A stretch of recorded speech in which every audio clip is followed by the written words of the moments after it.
Previously on Unranked. What movie is this? Oh my god. This is What that What film is this? is this not another teen movie? This is not another teen movie. So is this a So- movie or a film? I'll go with movie on this one. Yeah. Thomas. It's actually film because this is not another teen movie, so it's not a movie. No. Great Easy analysis. logic. Easy logic. Great analysis on that. Easy logic. I'm ready to get into it. All right. Well, welcome. It's the 507th episode of the Unranked podcast. This is Chris Humes. We have Alex Tuna Marinello and Tom Caswell here on the show. We're going to get right into it, as Alex Hold on. says. You know what's interesting? When was the last time that you introduced yourself as Chris Humes? Isn't it Christian? So When was the last time I did you did bring that? up recently, and Teresa, I think I mentioned you. Teresa's annoyed about this, but You're going back to Chris? I'm going back. Oh, okay. This is the third turning, you know? Like Oh, I left okay. New Snap, York, snap, snap. I changed Right. it, and now we're going back. We're going back to We're going Chris. back. I She mean, doesn't I like know it you because- only as Chris. I don't know this Chris. When you went to Christian, I was like, who's this Christian guy? And Tom went from Christian to Chris Mm. because of you. Oh, yeah. Yeah. He used to Yeah. always call me Christian. He didn't know me as Chris. No one Yeah. did in Delaware. Is that true? Like, I don't Yeah. even remember a time when Yeah. No one called him Christian in New York. It No. is. It is really, really crazy to go back, because if I went back a decade, it would still be before the podcast, and Yeah. I Barely. went to myself Barely, and be dude. like, one of Barely. your We're coming up. barely, but still, it would be hilarious if I traveled my past self and I had 30 seconds to explain it. Be like, oh, by the way, that guy Christian you worked with at the Apple Store, he's going to be one of your best friends, and also you'll be best friends with his childhood best friend. And then I blinked back, and I'd be like, "What Yeah. the fuck are you Yeah. talking about?" That would be really funny if you're like the guy that moved to California? Yeah, Yeah. that I've seen like once since I left Apple, but since we both left, like, It'd be so. No, you should pop in and then also say there'll be groomsmen at your also wedding. Trump Bye. is the president Yeah. twice, and Biden in the middle. Yeah. Biden in the middle.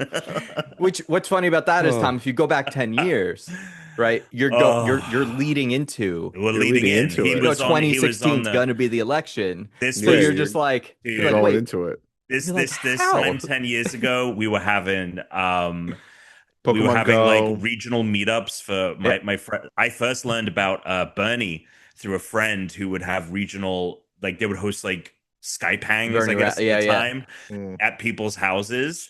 mhm. And like I was like hopeful. I was like, we're Oh, gonna yeah. Oh, yeah. like we're gonna who why Yeah. would we backslide anyway? Right. Well, 10 years ago, what a time. yeah. I mean, the world actually it's like the Matrix. The world actually ended in Yeah. 2015, Mm. Yeah. and we are just living in a simulation now. I mean, not to get into it, but man, Yeah. if It's AI closer to actually 30. doesn't ever go away, man, then the idea that like Well, it's interesting. the 2000s era, the early 2000s era was like the best we ever get, because all of our Yeah. content is just going to become so much more reductive than it's ever been, Oh, because God. everything is just going to be based on the things that were most recently made. Like that's it. Yeah. Like we've hit the end of it's the AI is the death of culture. AI sucks, Yeah. dude. AI is It so really bad. is in many It's many so did you bad. did you see the CEO of Uh. Microsoft was just like, I don't understand how people aren't impressed with this. Yeah. He was like mad. He was mad about it that people don't care. No, I'm the amount of times I've used it. I don't use it that often, but the amount of times that I use it and it's wrong is Yeah. high, and I have to keep correcting. I'm like, well, I'll just do it myself. No, Yeah, it's it's- mostly Um, funny as a joke. Well, actually, But I'd Tom, say- can we talk about something that you and I talked about earlier today about GameSpot, or is that off limits? about where I work. So I asked. Tom said we could cut this if we need to, but Tom, you said It is so and live. so, And a live audience. and a be live cool. audience could just Be forget cool. it. Be cool. So yeah, be cool. But you said this person was the face of GameSpot, and I asked Google who's yeah, the that's face fine. of That's Okay. fine. So I asked Google who the face of GameSpot was, and it gave me someone who left the company more than a decade I ago. said I was Oh, talking about amazing. Lucy, and I was like, Lucy's the face of GameSpot. And like I was convinced AI would bring it up, and I was like, it'll either be Lucy or Tam, and it'll say it's both of them. But Chris, it said the face of GameSpot was Jeff Gersman. I was about to say when you said Fucking it was old, I'm like, thing. oh, it's gonna be Jeff Gersman. Yeah, get Jeff Gersman, who was editor in chief, like one of the OG editors in chief, and like was the first face, I guess, of the company, but left in 2007 and then formed Giant Bomb, and then sold Giant Bomb back, and then that got sold again. Like now he's left, and then he left Giant Bomb. So I bet you, Tom, I wouldn't be shocked if Alex asked the same AI. Who's the face of Giant Bomb? If they said Jeff Gersman, that would be so fucking funny. Yeah, that's so funny. I wouldn't be surprised. Look, large language models can do some things. Most of them, it can't. And we're trying, we're trying to make a toaster do things other than make toast. I'm starting to think that a lot of the shows I've been watching have either been like conceptualized by AI or the dialogue is being written by AI. It is some of these shows are just garbage. Like I can't finish them. Yeah, awful. Yeah, a lot of it's bad. Or actually, we're gonna go into it because I have two shows that I'm like stewing on right now in my mind that I want to talk about. Let's Pokemon it up because we got a presentation. Can't wait to talk about those Hey Arnold episodes. Heyo. What Pokemon? I mean, good TV, Tom. I mean, back when things were made. Look, I'm not joking. There are moments I watch this show and which show? We're watching Hey Arnold. Okay, and Arnold! And I would just see frames, and I'm looking at it, and I'm like, it's a miracle that this was made because it was made essentially by people's hands. Yeah. Like, holy shit. It was so impressive, and I'm just like, ugh. Yeah, anyway. I agree. Yeah. Pokemon 507, baby. Pokemon 507. Tuna, what are you going to call this one? Herdier. Herdier. The heir to the herds. Herdier. Yeah. Normal type. Herdier sounds like L'Oreal. This is the evolution of Lillipup. Dogs. It evolved at level 16. Tarjay. It's a mid-range evolution. I actually think it's maybe like I think this design is definitely better than the last one. The last one was very cute. Better. It's like, this is better. This is a strong little design.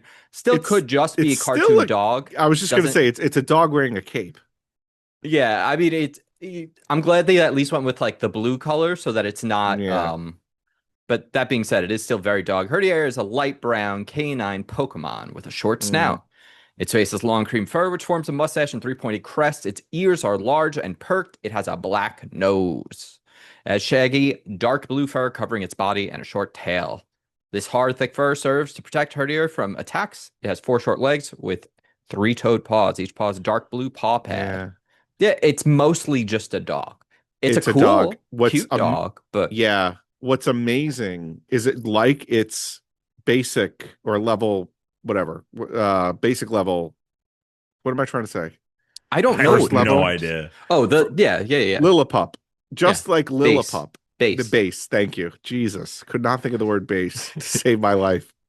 Had to hold a gun to my head if they ask me or pull the trigger if you don't. Then I'm dead because I can't think of the word base. So trivia, like its base evolution, it is. Oh my God! I Jesus can't talk. Christ. I can't speak. Did you get high before the recording? No, I'm having trouble. We got to talk about Alex. We got to talk about Alex getting high before the show. I'm having trouble. I'm having trouble finding words. This is like I just like when that reporter. You're trying to read from the page. No, I'm not trying to read. I'm trying to say that the trivia section is small, scant. I'm trying to think of like he's having aphasia. He's having aphasia. I'm having problems. No, I'm trying to think of the word.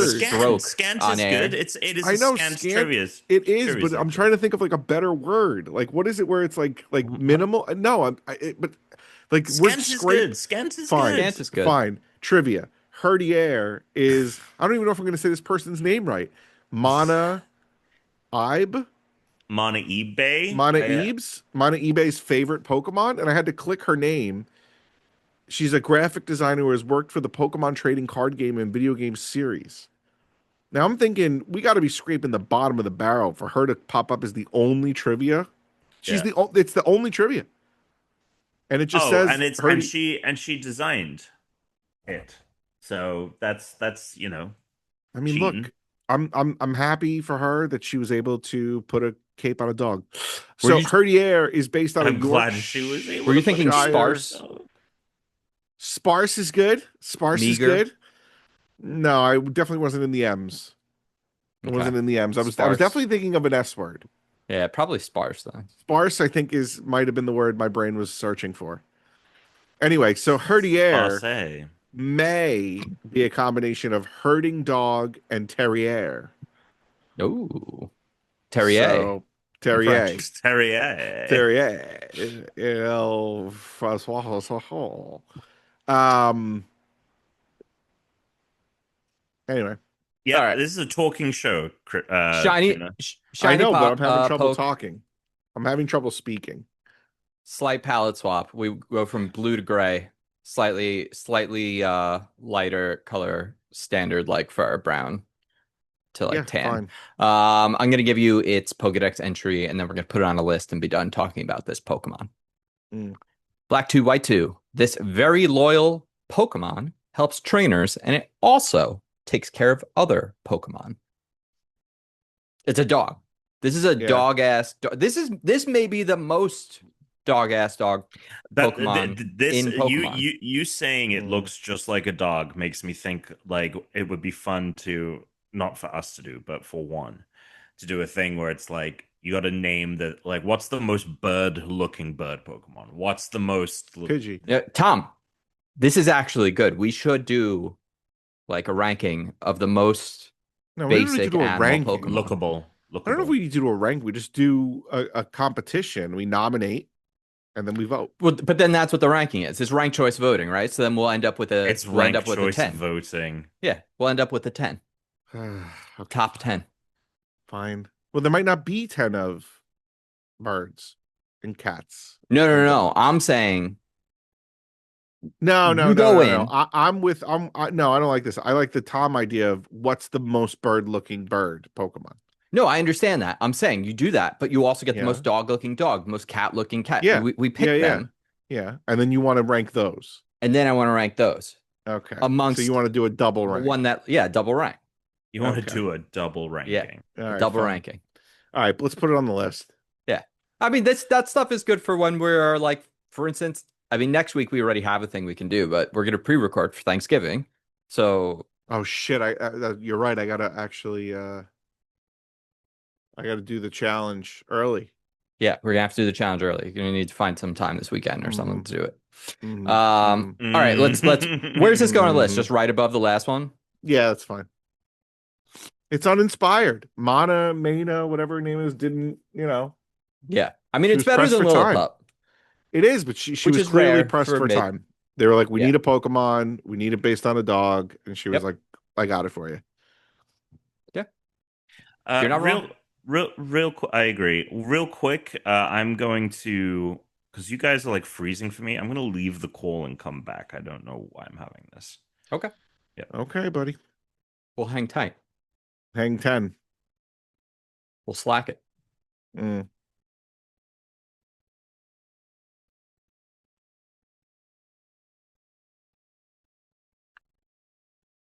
Bum bum bum bum bum bum. What's your favorite bum, Miss bum, Miss bum, Rachel bum, song? Bum, bum.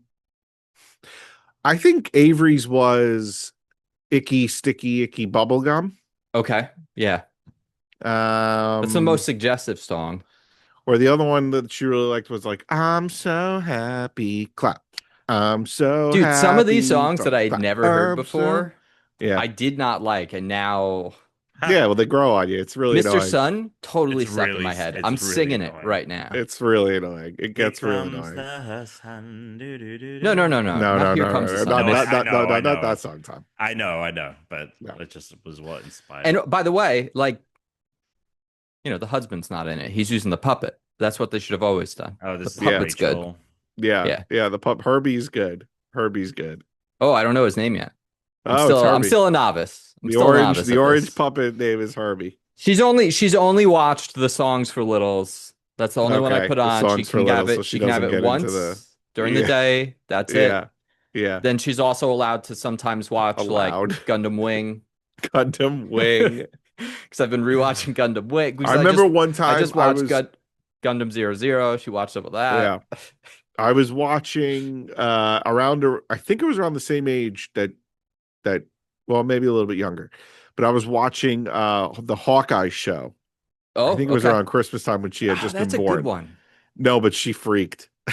Oh yeah. She cried. There was some chase scene or something, and something blew up, and she cried. She's also watched some Stranger Things. There was a lot of Demodogs the other night when we were Oh, on the nice. season 2 finale. There was a Beautiful. lot of violence. Sean Astin was getting eaten alive, and she was having the time of her life. Yeah. All right. So I'm you know what? We're gonna segue into two things I wanted to talk about. And it Well, is do you want to do that before the presentation?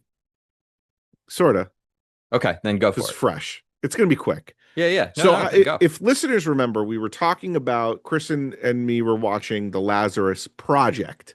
Yes. Okay. Oh, we finished it. Good show. Great show. I thought it was well done. I thought it I was love written it. well. I thought it was acted well. I thought the whole thing was good. All right. But then we did mention there was this other show called Lazarus that was out there. And that it was recent and that it's with Bill Nighy and Who it's I love. about He's it's great. on Amazon. It's on Amazon. I got two things to say. One, great premise, great start, fucking dog shit come like episode 5, Ooh. 6, and then it really just takes a downward spiral. And I've never seen a show end in a more like cut to black moment that Brittany and I looked at each other and we were like, wait, that's it? Like that's the show? Like that? Wait, there's not another episode? Like, okay. Number 2. How many episodes is it? Like Eight. how 8 episodes. And these 8 episodes, I'm getting tired of these 8 episode shows, man. Yeah. It's like it's At least so you get 10 with clear. Apple shows, you know? Yeah, but these 8 episode shows, it's so clear to me that it like this could have been a movie and you have stretched out for 8 episodes, or you've cut Or 2 good movies. stuff. Yeah. You've cut good stuff that probably could have made this like a 13 episode show, but we're not going down that road. It would have been way more interesting. There's more stuff that we need to learn or talk about. Because you but don't we're get not any doing it. downtime with these shows It's too, awful. right? They don't It's have so bad. There's so little downtime in the sequences of a lot of these Ugh. shows. All right. Part 2 is how fucking dare Amazon put in each episode. No, just stop. That was it. That was the perfect statement. Yeah. You could cut it there, but it's fine. How dare Amazon put in 4 or 5 3-minute commercial breaks? That is to me out fucking rageous. How fucking dare they? That is like fuck you, Amazon. Okay, fuck you. That is a lot of time on commercials for a couple. Like, Sorry, it's you didn't explicitly say what these 2 things you had to do. so okay, all right, okay. So fuck you, Amazon. All right, you don't have enough fucking money. You gotta really that greedy. All right, part 2. Part 2. Listeners are gonna be happy. They're always happy when Alex is mad. We started watching All Her Fault on Peacock. People say, "Hey, this is a great show." Wait, what is this? Never. I've not heard of this. All Her Fault stars Shiv from Succession. Oh, I was thinking from Lazarus Project. No. I was like, oh, I know. Okay. Shiv from Succession. It's got Sugar from The Bear. It's got the rich asshole guy from season 1 of White Lotus. It's got and it's got what's his name from Ant-Man? Paul Rudd. No, Paul Rudd's friend. Luis is the character. Oh, it's got that guy, Luis, the one that tells the stories. Is it Luis? I don't know. It's his friend. Luis is the character, like the guy with the van. Okay, what's his? That picks him up. I can't remember the actor's name. He's kind of fallen off in terms of visibility. I feel. Oh, okay. Yeah. I feel like he was having a moment, and like he's feel playing like a straight man. Anything. He's playing a straight man detective. Anyway. I think there was some kind of. I think he got into something. Also Tom. some controversy. Yeah, I think that's what it was. Bring something to. Yeah. Here we go. Should have canceled him, Tuna. Should have. Yeah, forget it. So anyway, so the show is about a kidnapping. Shiv's son gets kidnapped, and then it's what happens after.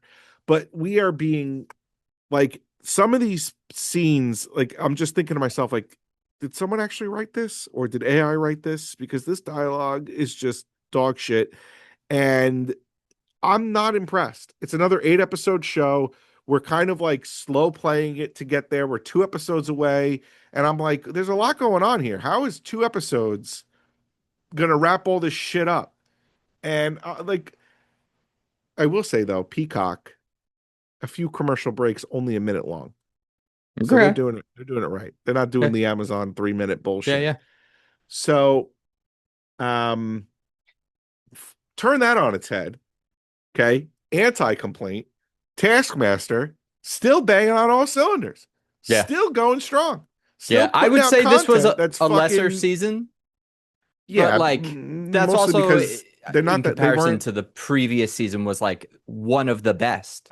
Yeah, Manzukes really made season It wasn't 19. even just Manzukis though, dude. It was a everyone. lot of him though. But he got everyone going. He did. But like, I thought Stevie was actually my favorite person that season. Oh no, you gotta go, Jason, every time. But Fatu is also hilarious. Yeah. But still, it's still a good. It's still a great show. It's amazing. It's amazing. Still a great show, and it's like. Did they announce the next cast? I don't know yet. Maybe they usually do. Oh no, you know what? They usually do the New Year's treat, and then they announce the next season. So TV, the state of TV right now is dog shit. It's dog shit. There's nothing good. There's nothing good anymore. Actually, I'm sorry. Wait, Stranger Things. Wait, I'm sorry. No, I'm not going to rewatch it. Good. Well, maybe I will. So good. Well, I was saying I might go rewatch My Hero.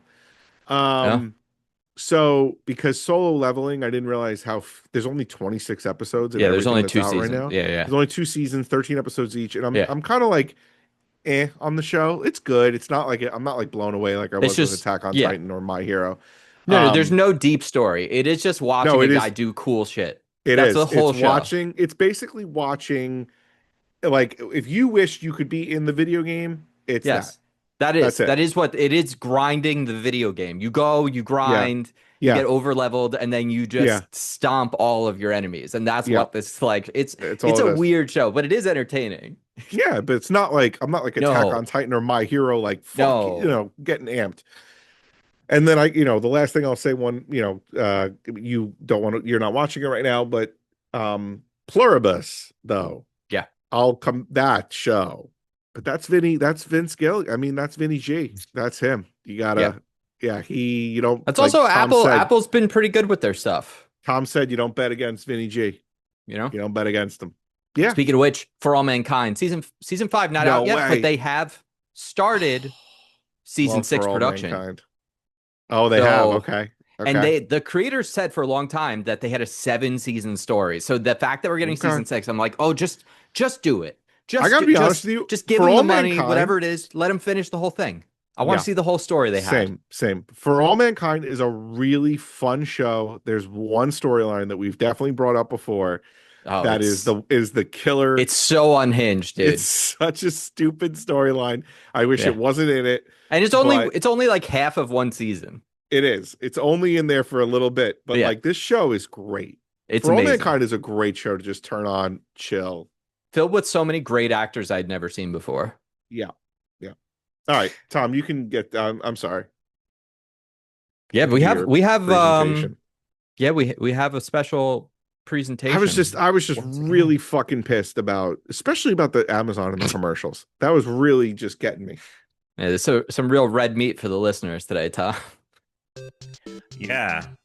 So this week I was given a little presentation duty to present something from the mind of Tuna Targaryen. So I'm looking for the share screen button. Oh, someone else is sharing. You can request. Try again.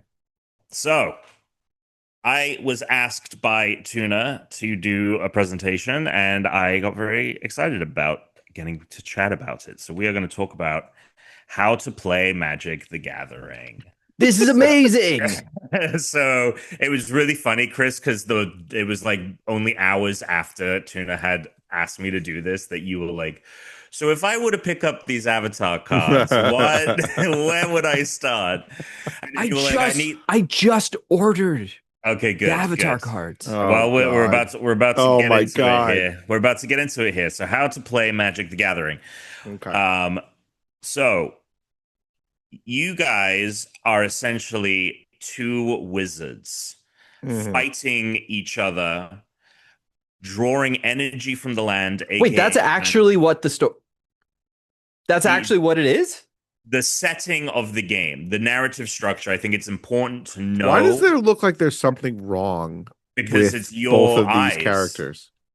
It's Chris is Gandalf and Tuna. Oh my God. I mean, I wasn't going to say it, but Gandalf looks a little. A He little looks what? a little. He looks like he's a little slow. What does Saruman look like? He looks like he's got Saruman green looks like a eyeliner. cross-dresser. Yeah, he So. looks like a cross-dresser. He does. So Gandalf, look at my Gandalf. Gandalf's God. lips, his lips are like off a little bit too. Tom, you have to send me the original. This has to be the thumbnail. fair enough. So fair enough. funny. This is Look at Gandalf. so Tom, this is better than any thumbnail I've ever made. This is incredible. Gandalf looks like The presentation could end here and I'd be happy with it. Gandalf looks like Ditto, the Pokemon Ditto, like embodied. Oh, Gandalf. sure, embodied Yeah. him. Oh, Anyway, all right, we got a my lot of there's God, quite a bit to Tom. get through here. So All right. buckle in, All right. strap in. So in terms Tuna's of gonna strap on from the look of it. Yeah, so look at with this guy. with the game, the there's so much to the You lore. gotta get to a new slide, Tom. Okay, there's so much to the lore, right? But in terms of the narrative structure of what's happening in the game, Yeah. standard Magic is played with 2 players, and each player is essentially meant to be a sorcerer that is using magic to summon creatures, items, That's spells, awesome. all these things. And you are trying to attack the other sorcerer. You are not fighting their creatures and their army. Yeah. You are using the army to try and attack them, and your opponent is using their army to defend them. So that's what's the most important thing, I think, to keep in mind when playing, because especially when you start, it can be very easy to be like, oh, I want to attack that card. Like, fuck that card. I want it gone. But a lot of that is actually out of your control. You have to focus your attack on the other opponent. So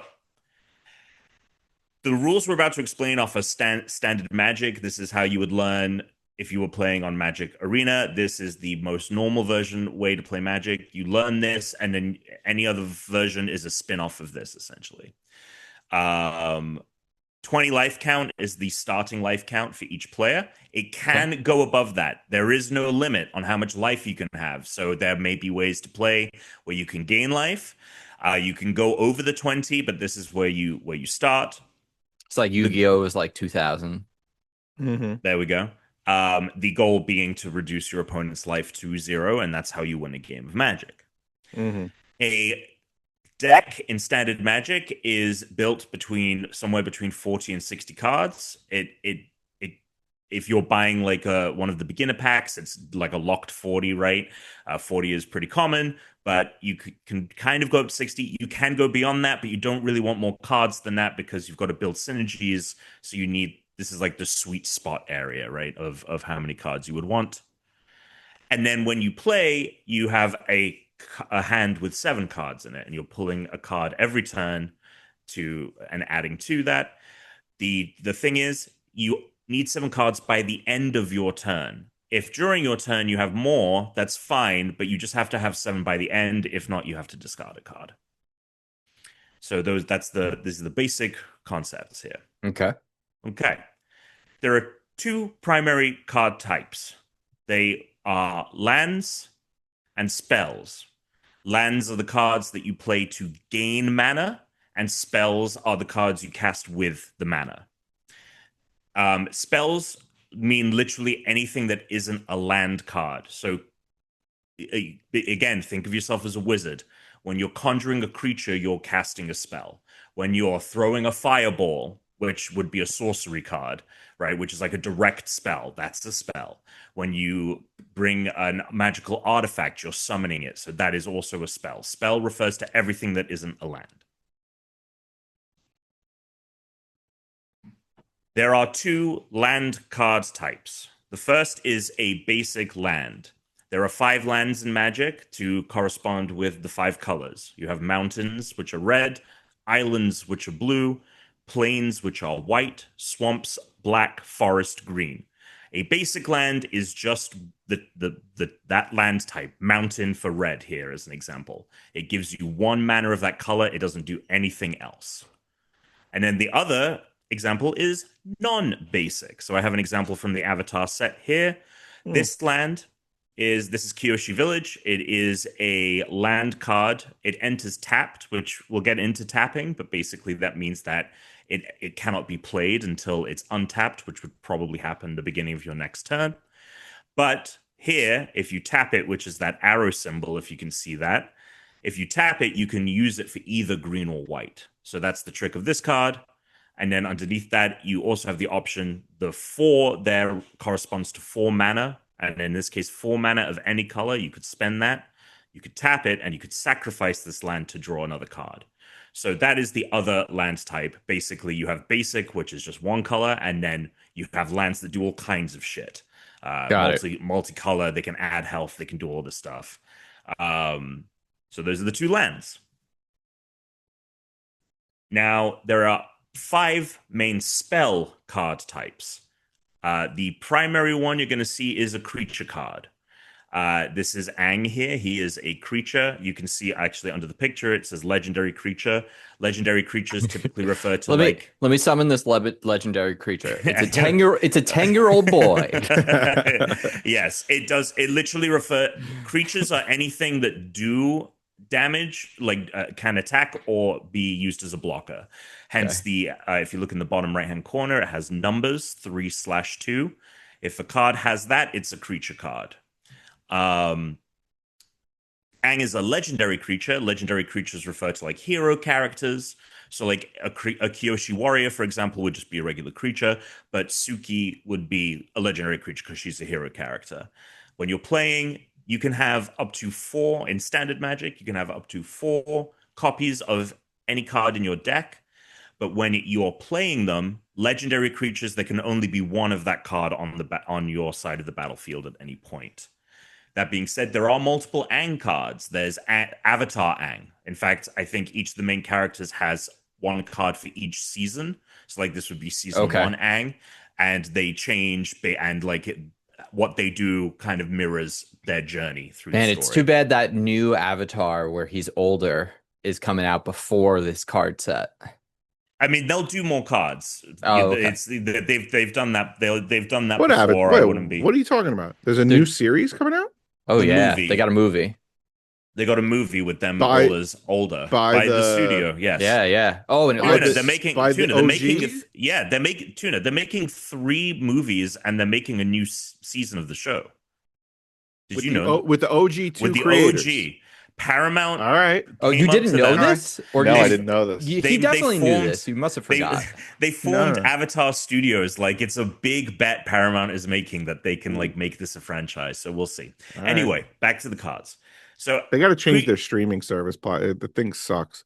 Aang is a creature card. Creatures, you'll know they have it'll say creature, and it will have numbers in the bottom right hand corner. That's the most important thing. In the top right hand corner, you'll see the icon, the white mana icon, which is a sun for the plains, and then the number 3. What this means is that to play Aang, you need at least 1 white mana and then 3 of any color mana to play him. The next main spell type is Artifact. Artifacts are items that you summon into the world. There are subtypes to cards. One of the artifact subtypes is equipment. And basically what that means is an artifact that attaches to a character. So these are like buffs for your creatures? Yeah, buffs for anything. So this one right here, you put on the field. If you pay 6 mana and tap it, you can draw a card. But this ability costs 1 less to activate for each island you control. So if you have multiple islands in play, it's actually cheaper to play this card, and you can tap it every turn to draw a new card. So it can modify creatures, and definitely equipment modifies a specific creature because you equip equipment. But artifacts can do all kinds of things. But they're magical items. They don't attack or defend, hence they don't have numbers in the bottom right-hand corner. The next type is enchantments. Think of it like an artifact, but rather than it being a physical item, it is a spell that you are casting. This enchantment here, Team Avatar, on top right hand corner, you can see it costs 1 white mana and 2 mana of any color. This reads whenever a creature you control attacks alone, it gets plus X until end of turn, where X is the number of creatures you control. So if I had Ang on the board and like 2 other creatures and just Ang attacked and I had this enchantment, Ang, since he's 1 creature and then there's 2 more, there's 3 creatures under my control, which means he would get +3/+3. So if he attacked, he'd actually be a 6/5 card, not a 3/2 card. That's if I had this enchantment on the board. So these 3 cards comprise what are known as permanents. They live on the board. When you play them, they stay on the board until something causes them to leave, whether the ability, like the card itself has like a sacrifice ability, whether an opponent targets it and like gets rid of it or whatever happens. These are permanents. You'll see cards that refer to, in fact, Ang's card says when Ang enters, airbend up to 1 other target non-land permanent. So non-land is any of these, and permanents, any of these cards. So you can target this ability to a creature, an artifact, or an enchantment, essentially. The 2 other types. This is at least from, because Tuna and I played Yu-Gi-Oh, right? It's very similar. It is, but there is, with Yu-Gi-Oh, it was much more just the bigger number creature wins because you're just knocking the creature, but you are doing like attack the opponent directly once like the creatures are gone.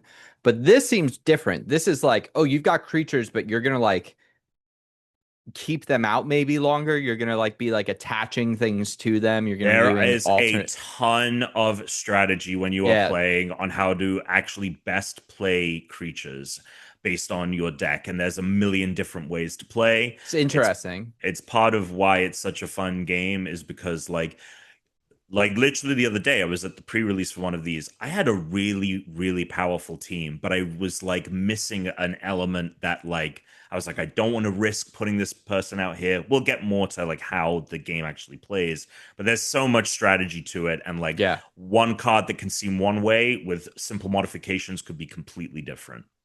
Okay. So these are the 3 permanent types. The other 2 are sorceries. These are just like spells that you're directing at other cards, or maybe you can even direct it at the character. For example, here, this is Boomy Bash. It's 1 red and 3 colorless. You can choose one of 2 things. Boomy Bash deals damage equal to the number of lands you control to a target creature. So however many lands you have in play, that amount is dealt in damage. So if I wanted to target Ang, as long as I had 2 lands in play, in fact, because I just need to match his toughness, which is the right number, I could just destroy Ang there.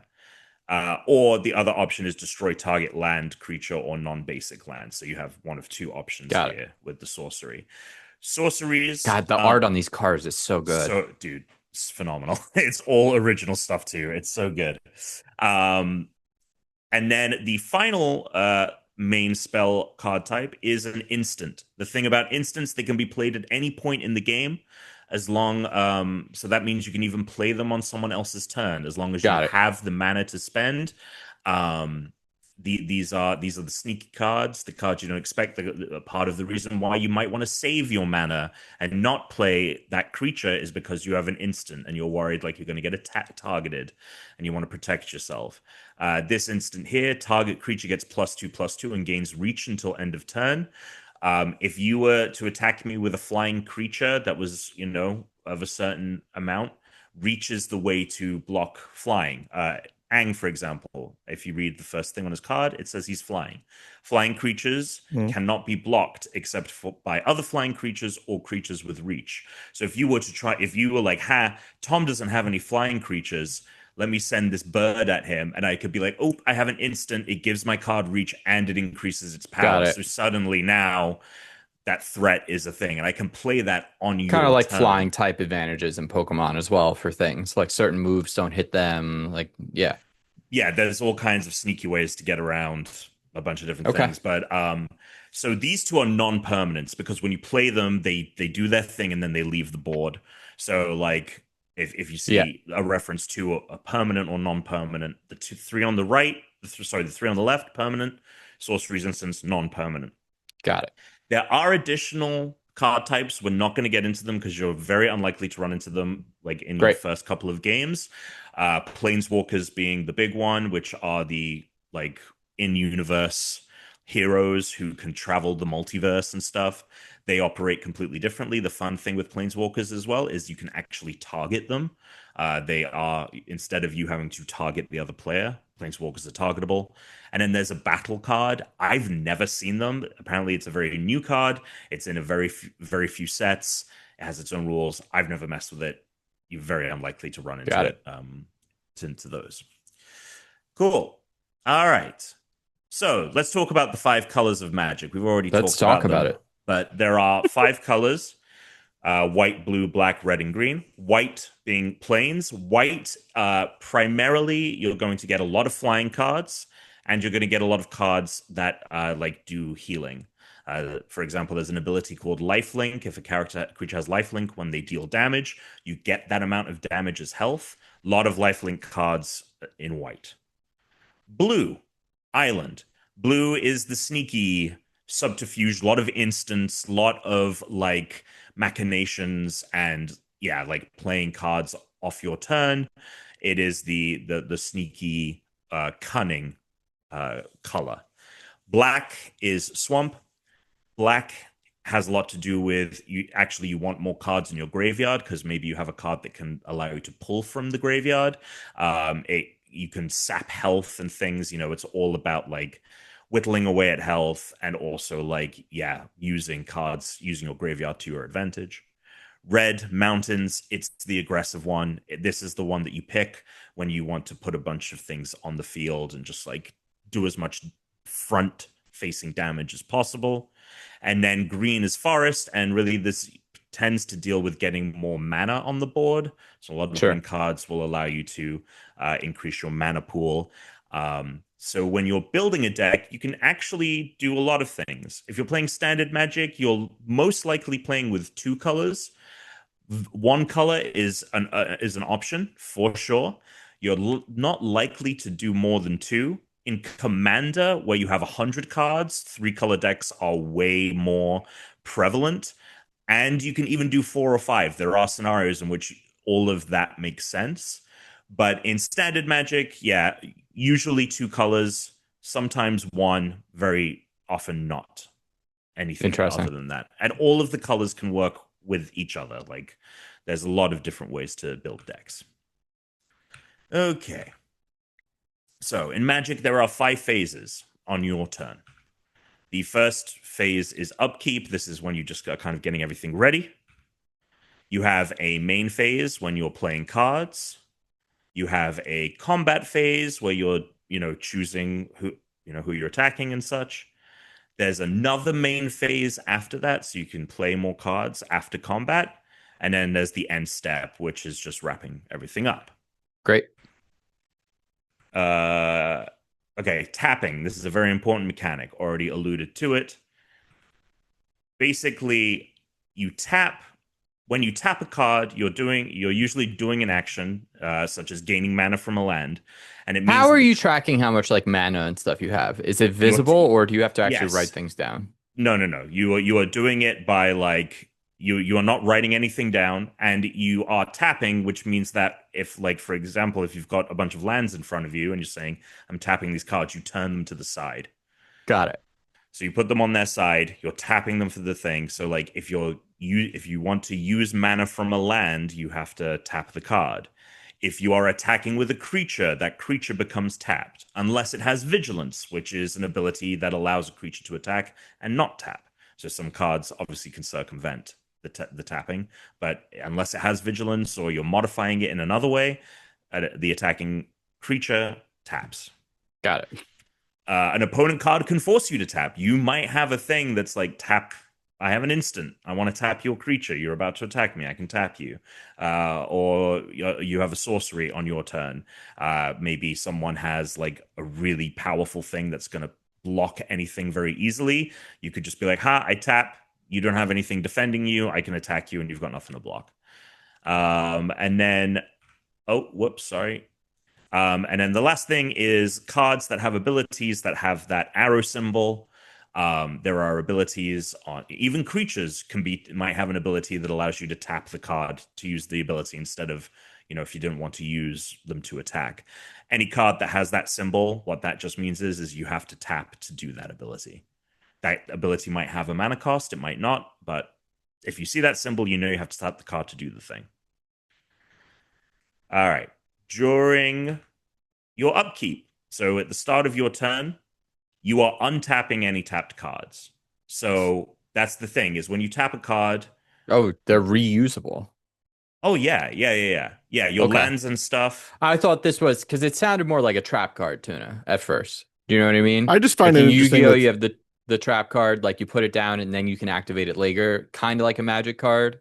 Yeah. Because they could do the sideways thing. It's like a flip. So when you said that, I didn't think you could reuse it. What were you gonna say, Tuna? Yeah. Tuna? No, I wonder who came up with the word tapping, and I didn't expect the word tap to be a part of this and tapping to be so used. Tap that ass. Untap, tap, yeah, tap this card. Okay, untap this. The tap. It's like when we're playing Destiny and I said at ads. Ads, yeah. Yeah, You're like, ads. AFK. Yeah, no. So you are the lands are being tapped and then being reused on your next turn. But that is the thing, is that when you use them on your turn, unless you have a way to untap them or someone else untaps them for any reason, they are not being untapped until the beginning of your next turn. So if you've tapped lands on your turn and you have, like, if you've tapped all of your lands, you can't play anything. So people can look and be like, oh, they've tapped everything. They can't play an instant because they don't have the mana for it. Right. Or if you've tapped attacking cards, people know that, like, those cards can't block until the start of the next turn. Okay. So at the beginning of your turn, if you have any tapped cards, you're untapping them. You're drawing a single card at the beginning of every turn. And then some cards might have abilities that say during upkeep, X, Y, and Z happens.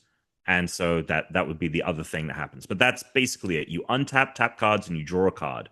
That's what you do during upkeep. All right. The first main phase.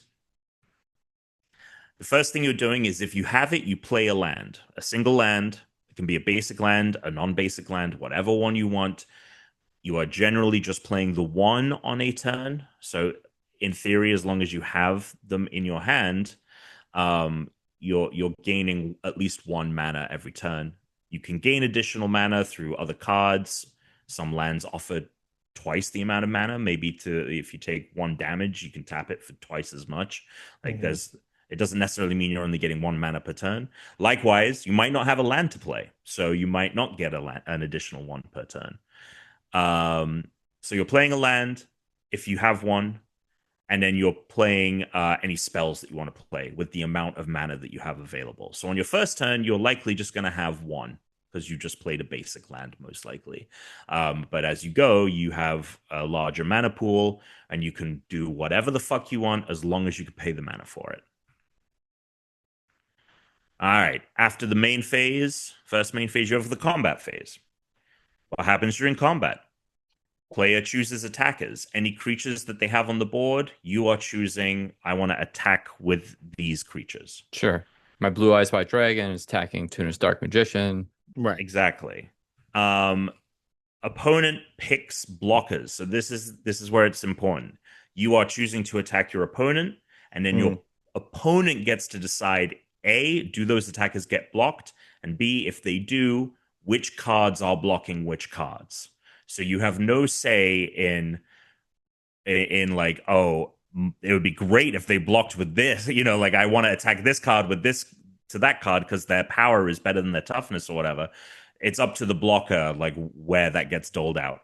The blocker can choose if there's a really powerful card, but maybe if they block with multiple cards, they can actually take it down. You can multi-block. You can block one card with multiple cards. It's really up to the person on the other end, the receiving end, how they want to deal with it. Very important thing to keep in mind.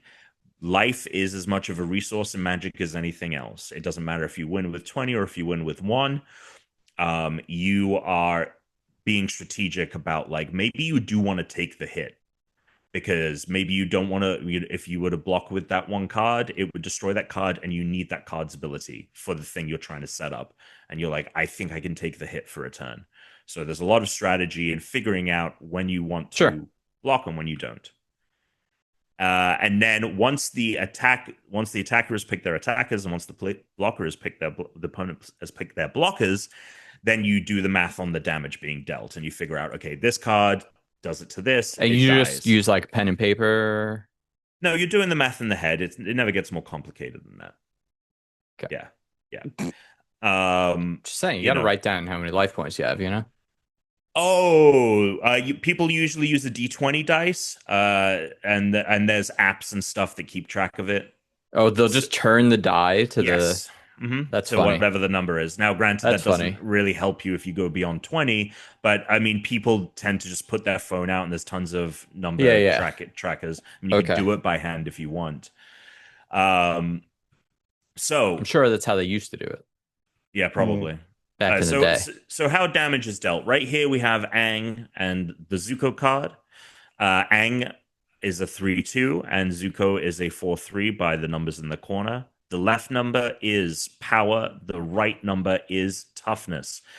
So if Aang were to attack and the opponent used Zuko to block, what you do is you take the left and you match it with the right. And if those numbers are equal or greater, the opposing card is dead, essentially. Yeah.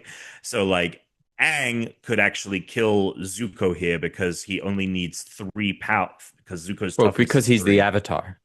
Right, also that. But in return, Zuko can very easily kill Aang here because Zuko's toughness is 4. But say Aang went in, and he's a 10-year-old boy. And say Aang went in, and then I played that instant. If I said, "Hey, I'm attacking you with Aang," Chris is like, "I'm going to attack Tuna. I'm going to attack you with Aang." Zuko's like, "Well, actually, Zuko cannot block Aang because Zuko doesn't have reach." But say he could. Maybe you have a card that modifies. You play an instant that gives Zuko reach. He could then block Aang, but then Chris, you could be like, "Oh, I'm going to play this instant, which I can do during combat because I can play instants at any time.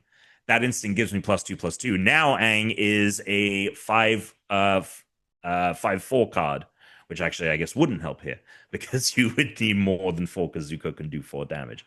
But there are ways to turn the tide. Not everything is set in stone, especially if you've got instants in play. So that is how damage is dealt. The left and the right numbers are matched. And and that's that. And then after combat, you have a second main phase.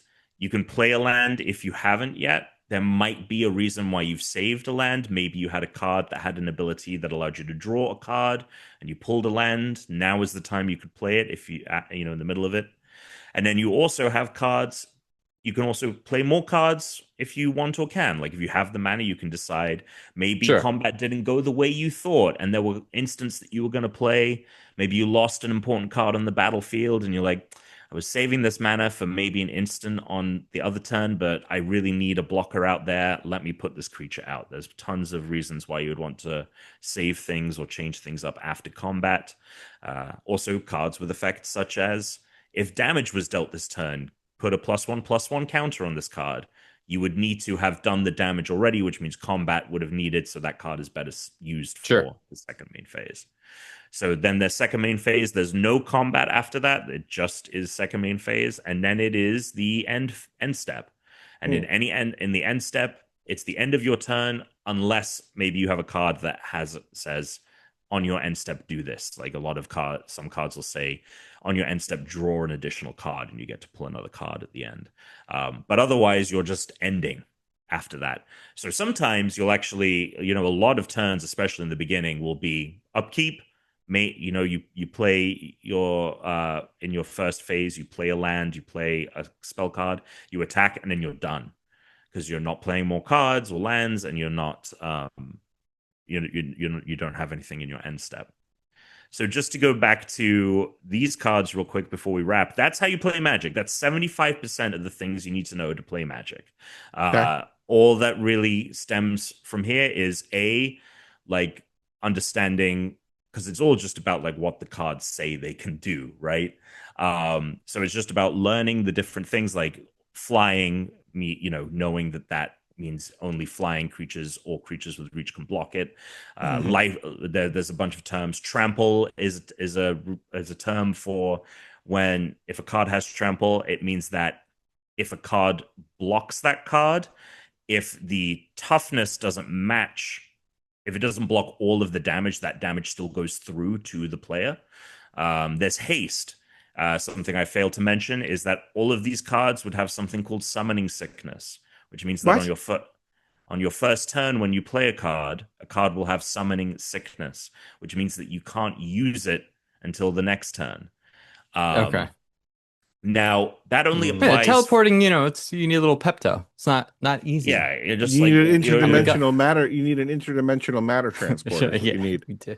So yeah, you just kind of wake up. Yeah, so they have summoning sickness. So what that means, like that artifact, for example, I couldn't do its ability. Ang cannot attack on his first turn. It wouldn't happen until it came around to me again. But on the Ang card, it does say when Ang enters, airbend up to one target non-land permanent, which means you put them in exile. That if that says when Ang enters, that does happen when he enters. That happens in the moment. So that is an exception there. Also, the inherent nature of cards, for example, this team avatar card, whenever a creature you control attacks alone, it gets plus X until end of turn, where X is the number of creatures you control. That's the inherent nature of the card. It's not an ability that costs you mana. That is in play from the jump. It's only if you have to tap for an ability or something like that.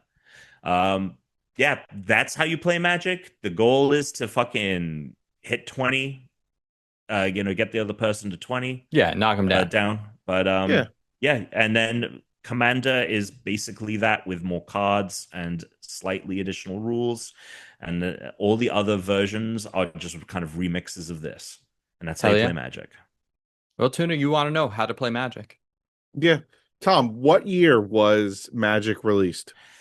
It's 30 plus years old at this point. And I think it was like 2021 or 2020 that was the 30th anniversary. So is it 80?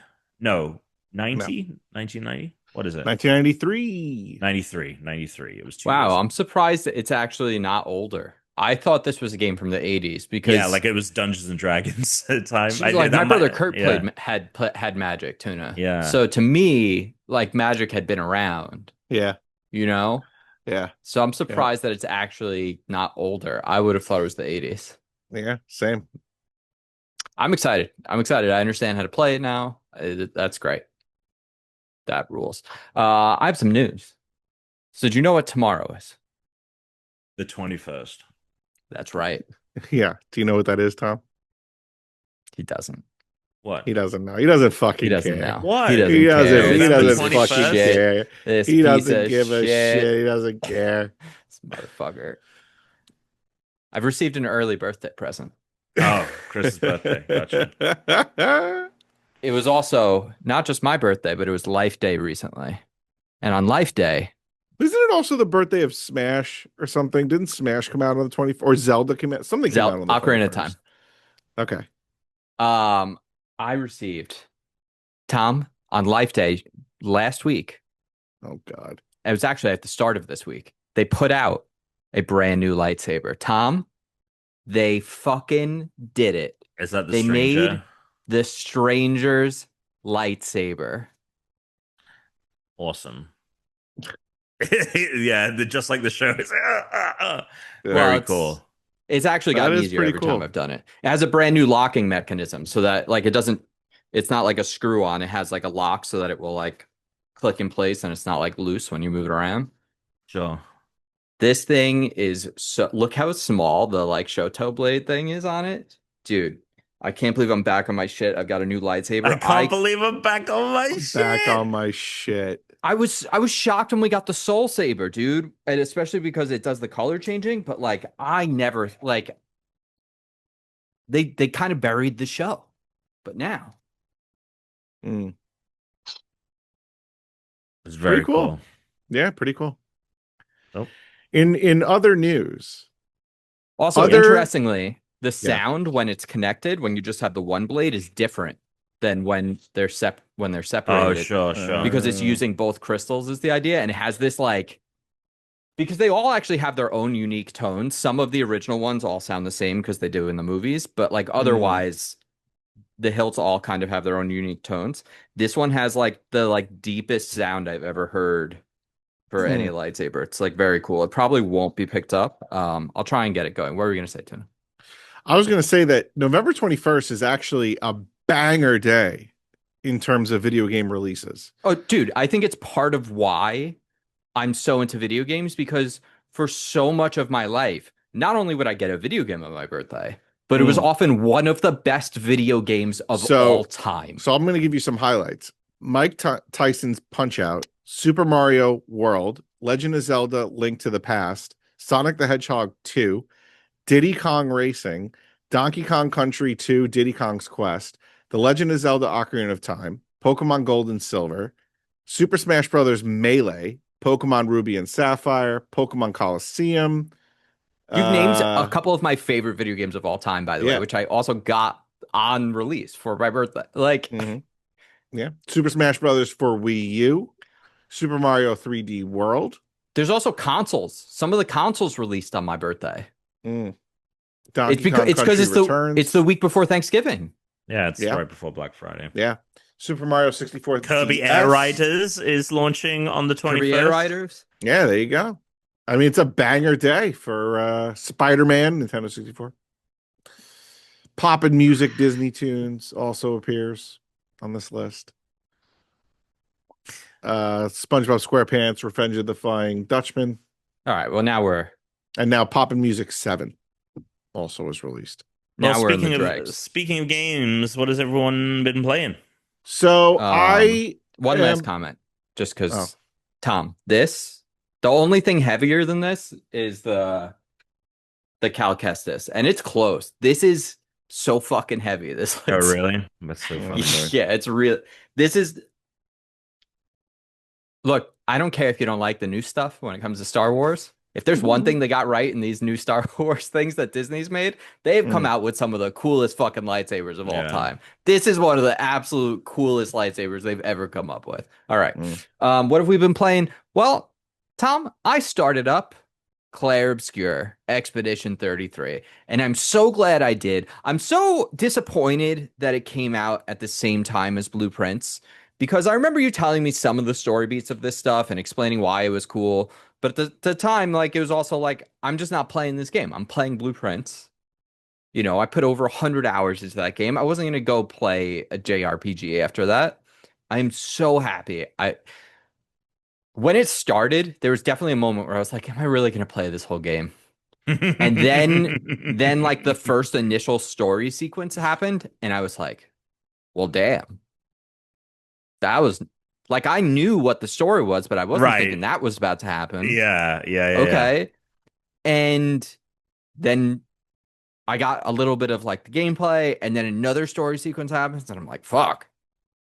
And then I got more of the gameplay, and I'm like, well, this is actually really fun.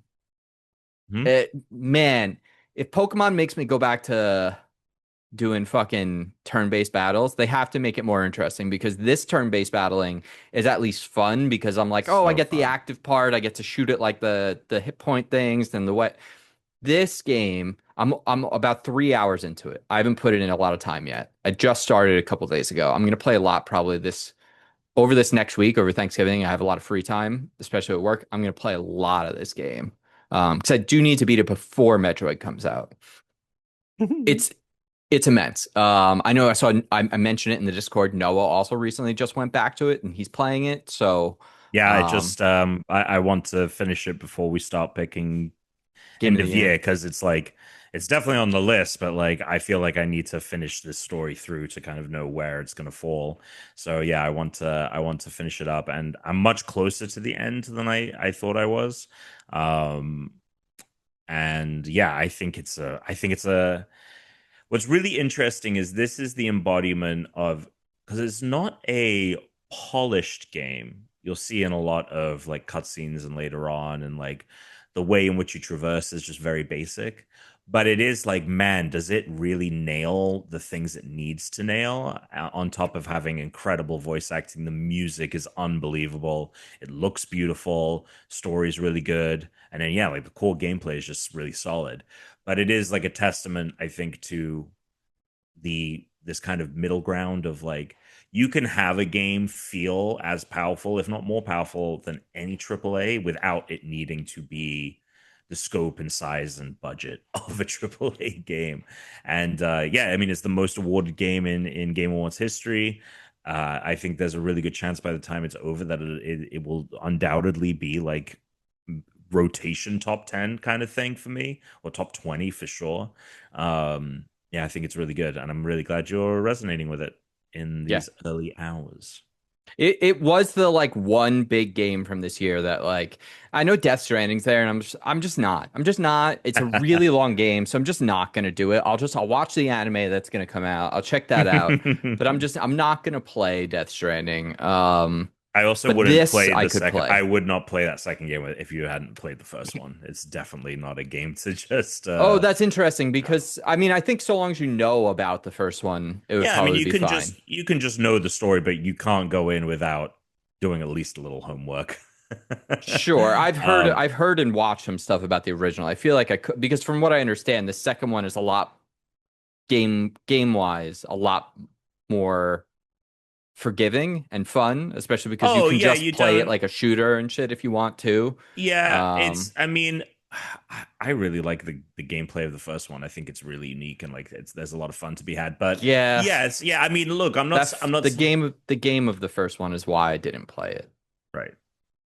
Yeah, I mean, there is still a lot of that in the second one. It isn't No, just but from what like, I understand, you don't have to be as stealthy. You can yeah, just no, kind of go in there's, guns yeah, blazing in this and game it's, if you want. oh, well, certainly yes, but also like combat is still like in the minority of the things you're doing. You're mostly still Sure. living packages, but you are not having to walk everywhere. It is more, instead of walking simulator, truck simulator. Regardless, though, I don't necessarily know if you would jam with it Yeah, I anyway. don't think it's for me. But yeah, I'm glad you're enjoying Clair Obscur. Um, There's two other games though. There's actually four video games I want to play right now, and I need to try and get all of them done before. That's not true. One of them I can wait. So Teresa and I started. Oh my God, what just happened to my brain? Nah, Tuna. I just got infected by Tuna. Yeah, tuna. This is a tuna moment for sure. All right. Well, Morsels just came out, and I want to play the fuck out of Morsels. But I'll be honest with you. I started it. It's very cool. It's a roguelike Tuna, top down shooter roguelike, where you play as like the easiest way people would compare it is like Pokemon-esque creatures that you can change between. Okay.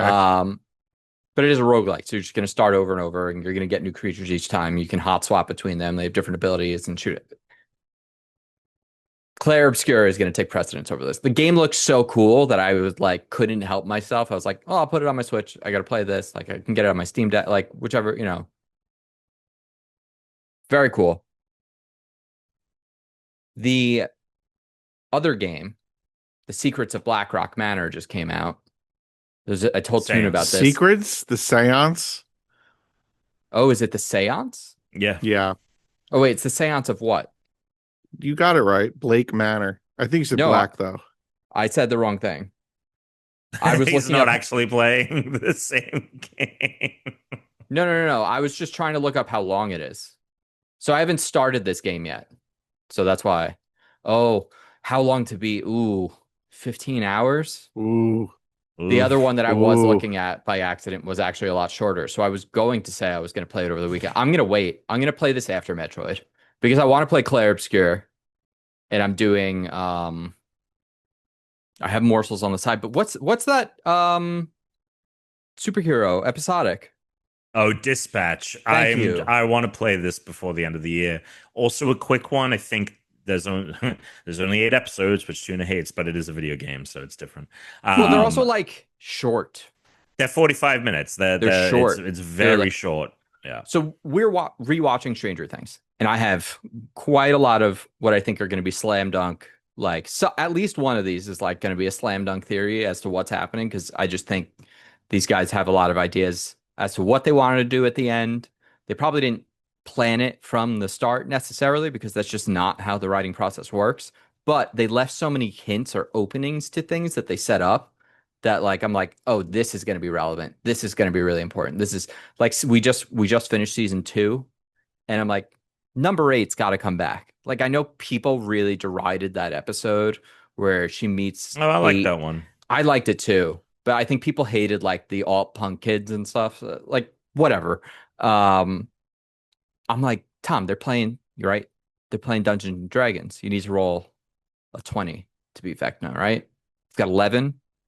You've got 8. And one. And they need 1. They need Victor Right. Creel. Or what was his name? Was it Victor? It might have been. But they need Creel. Who is Which- Vecna? Well, I think Vecna's the mind flayer. I think that's like Spoilers. the demon that has embodied him. I don't think the Okay. human. So I also think he's going to be Eleven's dad, and we're going to get because here's the thing, we're going to get because season 1 and season 2 are so directly like we're taking some of the best beats of like things from the 80s that everyone loved, and we're repackaging them, right? But what are 2 things they haven't really done? They haven't done like we haven't gotten Star Wars, we haven't gotten Back to the Future. So like we're going to get time travel. I feel very strongly about this. It could be wrong, but I wouldn't be shocked if we get time travel, and because they've hinted at stuff. They've hinted at stuff with time travel. And the other thing is, I think Creel is going to be Eleven's dad, so we're going to get like a "I am your father" moment.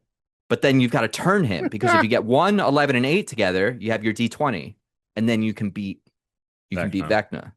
So I think there's like a lot of things and that's just from rewatching the first 2 seasons. But we were like, well, we finished Lazarus. Project. We wanted something else. We wanted to like break up Stranger Things, and I was like, you like The Boys, you like Gen V. There's the superhero game. We can play it together. We did the first episode, Tom. That game fucking dude, I think the Tales from the Borderlands is the best like one of those games that I'd ever played. This is better. I've heard amazing things, and I've heard it only gets better. So I will say though, there's part of me that's almost like I would almost like I don't know if I would prefer it, but there is part of me that's like I could have just watched this. You could have just made it fully animated and put it out as a show, and I could have just watched it. I don't necessarily need to play it, but I'm happy it exists. They decided they wanted to make it a game. I will probably always feel that way about like limited interaction games, but it's good. It's really good. good. Yeah, and I'm really trying not to convince happy. Alex to play it because I want him to do Obscure. Yeah.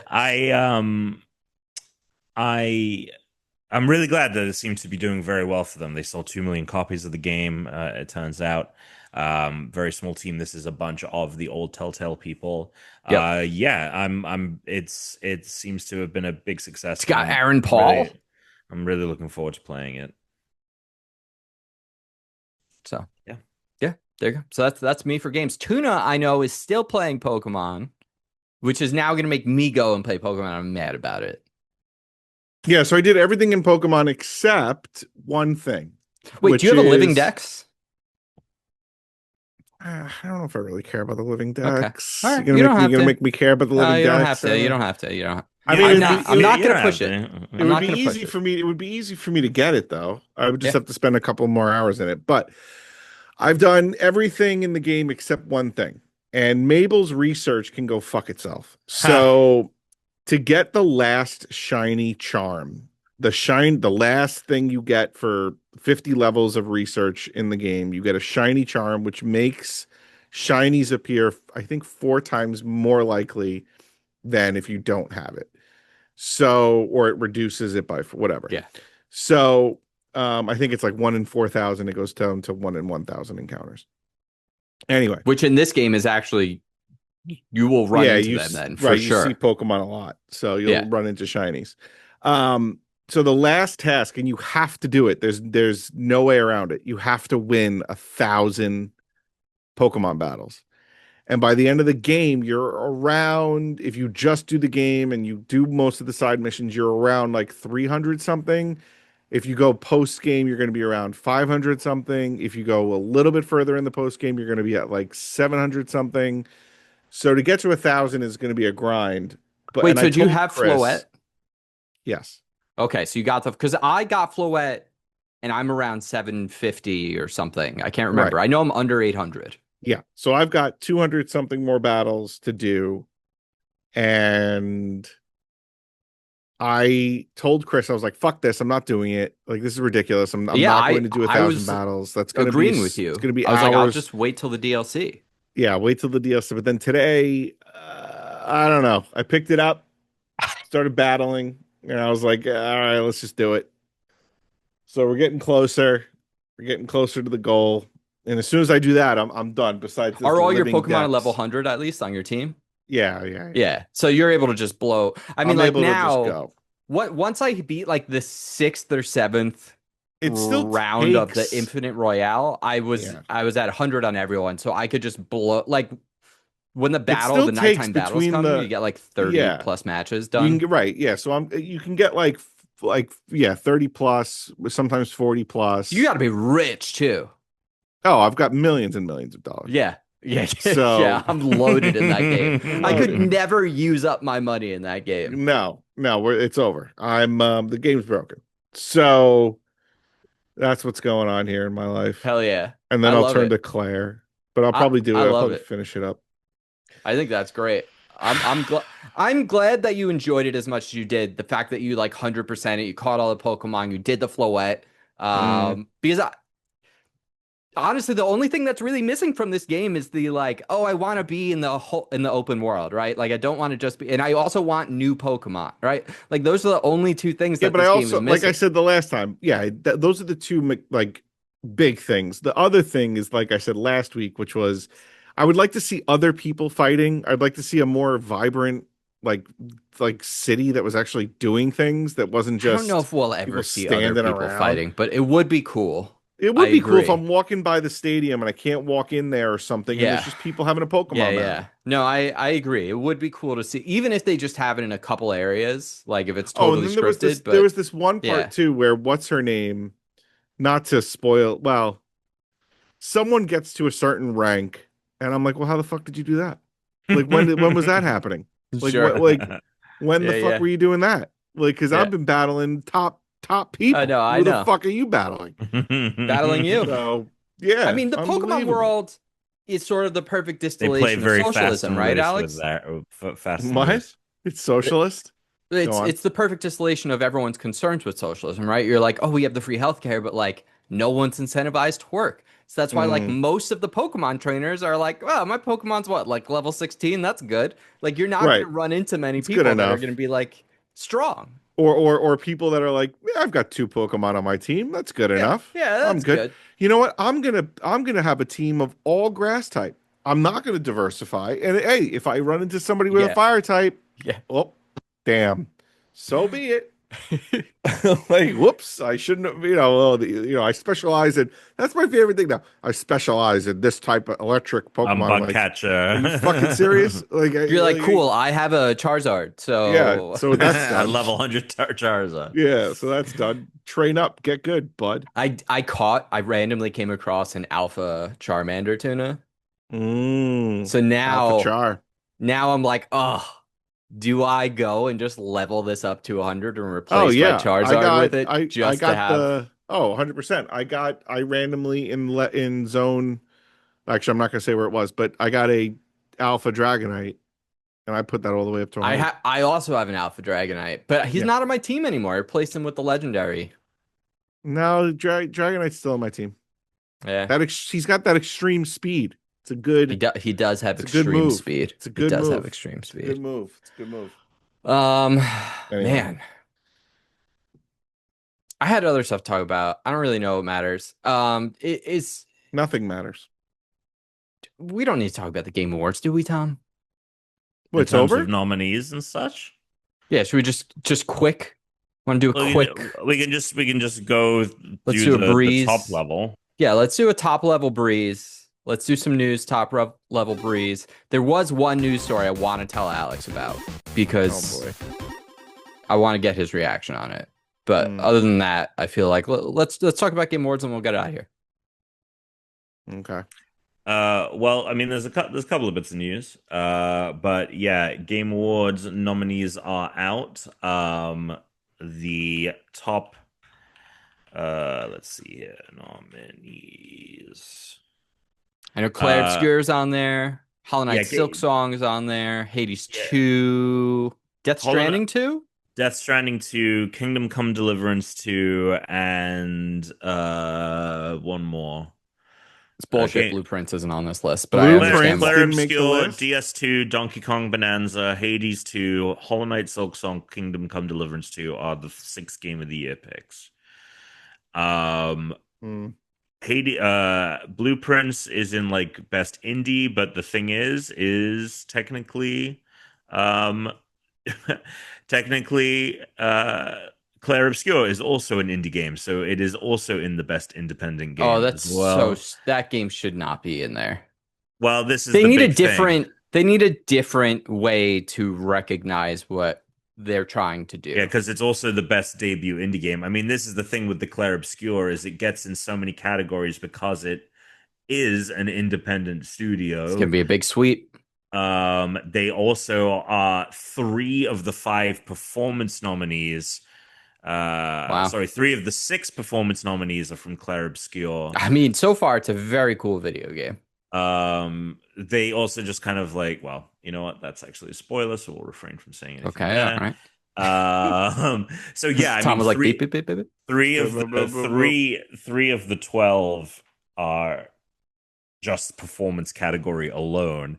Then you have game, narrative, direction, art direction. Yeah, it's going to be a sweep, I think. I think any category that this game is in, it is very unlikely it is going to lose. Yeah. It might lose in the indie ones if people want to be like, well, this is where I can give like Blueprints a nod. Dispatch, obviously, is also in best debut indie game. Yeah, I mean, a lot of these characters, you know, like, let's look at the best family game. Donkey Kong Bonanza, Lego Party, Lego Voyages, Mario Kart World. Lego Sonic Party Racing, does look sick. Sonic Racing Cross Worlds, and Split Fiction. Split Fiction is a 2-player game. Split Fiction family is a lot different from what Lego Party family means and what for Donkey Kong Bonanza family means. Does family mean kid game? Does it mean a thing we can play with your family? Does it mean a party game? Like, what does best family game mean? Well, yeah, but a game you can play with your family works for all 3. Right. But Yeah. but you can't play Split Fiction with your kids Well, that's, and you your know, look, wife. all award shows are nonsense. Exactly. All of these categories are I'm of the absolutely opinion balked. that the Game Awards are actually doing it better than the Oscars. I would be excited for the Oscars if on Oscar night they had a bunch of like debut trailers for movies. If they were like, here's the fucking trailer for the new Star Wars, here's the trailer for, like, I would be so much more excited. Like, I don't give 2 shits about the Oscars, but with the Game Awards, I'm like, well, there's going to be new games I care about. Right. But And otherwise, that's their bet. You know, it's That's bullshit. that's their bet. Yeah, and also obviously Game Awards have come in a ton of hot water recently over all of the future class stuff. Yeah. All of that nonsense. So Well, it's you know. Never expect people with money to not tokenize people. Oh, for sure. And then I mean the other thing though to say on the tail end of that is GameSpot is going to be having a pre and post show at the awards again this year. So if you are planning to watch the awards, we would very much appreciate it if you tuned into our coverage. Oh, you're gonna have a post on show the night. Are you gonna be working on that? Pre-show and no, I'm not going to be on either of those because it's just like the main hosts. So I'll see you at the W. Oh yeah. Oh, big time. Big time. I'll bring my magic cards. Big time. Yeah, actually, we can talk offline about post. Yeah, we do have to Game coordinate Awards because you chats. got to come meet my baby. I mean, That's I can true. bring her to you, but we No, gotta I'll come. I'm there for like 2 days before the award show, sick, so sick. I will have time. Um, One day I want to recreate our Disneyland trip. Oh, in uh, another year or two, we gotta do like Lads West oh, dude. because we gotta imagine bringing Tuna to Disneyland as an adult Uh, Disneyland day with Tuna. It'd be one of the best days of his life. It would be one of the best days of his life. Okay, so the other thing I would say, like the big news of the week, is there was that Xbox partner preview, and one of the big showcases is we're getting the follow up to Vampire Survivors. This is Yeah. story Polygon Devin McClure, who also writes for Who GameSpot. also, by the way, put out a Vampire Survivors VR. I downloaded it, haven't played it. It's on my quest. I'm gonna play it before next week because I would like to like check it out. But yeah, it's wild they put that game in VR. So this is Ponkel, the developer behind Vampire Survivors, is making a roguelike deck builder spin-off called Vampire Crawlers. Announced during Thursday's Xbox partner preview, the first-person game will keep the same chaotic feel of its predecessor, trades the bullet hell mechanics for cards. So yeah, it's a roguelike deck builder, Vampire Survivors game.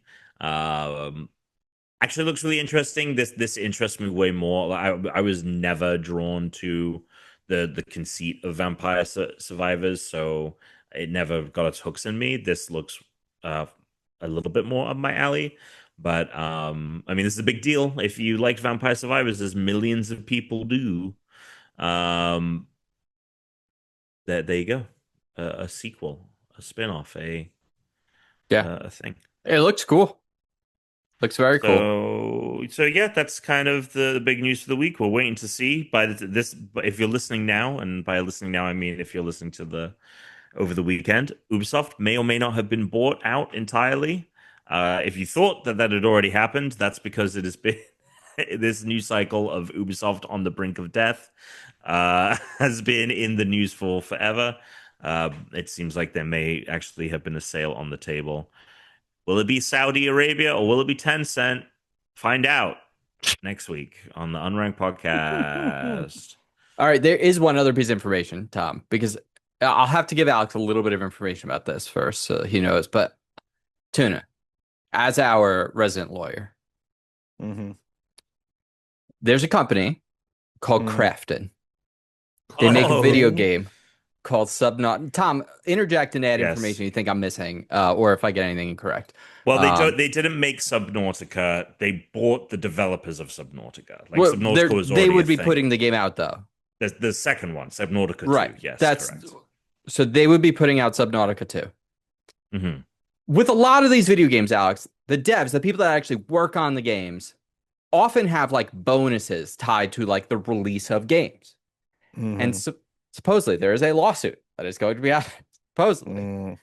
the Crafton CEO asked ChatGPT to help him find a way out of paying Subnautica 2 devs their bonuses because he wanted to avoid the professional embarrassment of being seen as a pushover. And that led to the game being delayed so that they would not meet their targeted release date, so that those employees would not be getting their bonuses for this game release. And then the heads of the Wow. team, who were the predominant recipients, were, because it would have gone to all Yep. of the team, but the big payout people. Because here's the thing, the payout, Crafton had fucked up, and it was like if the game basically launched by a certain date and was it received a level of success that it seemed like it was going to meet, at least as if it did as well as the first one. Crafton was going to have paid out $250 million to this development team, which is fucking insanity. But like that was the deal that had been made. Kind of like, and they my were all friends working, probably killing themselves, knowing that the big payout was coming. You know, like Right. that was. Mhm. Yeah. And so they were like, all right, well, how do we avoid this? And ChatGPT is like, well, if their bonuses are tied to the game being delayed, like releasing on time, delay the game, then fire the employees who are going to take the most of the bonuses. Mhm. And that's what they did. How'd they get access to the ChatGPT prompt? There's been a lawsuit. There So has it's- been a lawsuit, and there's an update on that lawsuit, Tom. Yeah. Supposedly, they claimed like it didn't happen, but then they claimed the chat logs no longer exist. So they're saying it didn't happen, but the conversation that you're referencing no longer exists. Yeah. So it's Wow. Yep. So there you go. Pretty shitty. It is shitty. Not surprising though. Dirtbag. It fucking sucks because it's like, oh, these are the fucking people that bought the Hi-Fi Rush developer. I know. Like, these, like there are some great studios at this fucking company, and just They like, announced they're going to be an AI first company. Yeah, you can be first in the it's- bin. Go fuck yourselves. dude, Like I it's- won't. Sorry, but I just won't play any of their games. I just won't. yeah, Fuck 'em. it's an unfortunate All right. development. I want to just remind everybody we have coming up a challenge. It's a dual wielding challenge, Tom, because we're changing things up here. So you're Right. using the left and right controllers in Mario Party. We're playing the air hockey game. We're playing the like break through the barrier game, and we're playing The knock the Yes. other person off the track Yes. or the bridge. and you're gonna have to use the left and right controller. We're gonna allocate points per game, and highest score wins. But remember, because I tried it out last night for the first time since I first tested it to make sure that this was something we could actually do.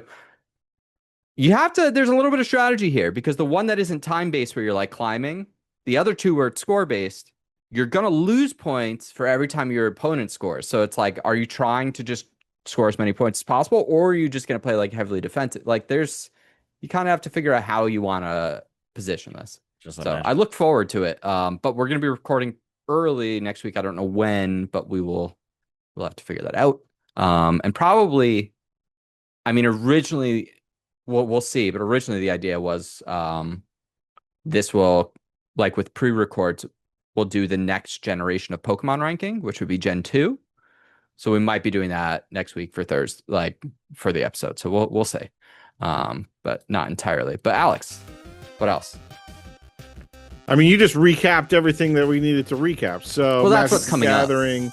Yeah. Magic the Gathering, setup phase, main phase, combat phase, second main phase. You getting cards? You getting step out, cards, Tuna? end That was step, good. That was good. Tap this, tap in, tap out, tap me, tap your mom. your It's mom. been nice talking with everybody here It has. today. Go check out The Rest is History. Plug for them. That podcast is awesome. It's about history. It's my favorite thing ever. Bye. Suck it.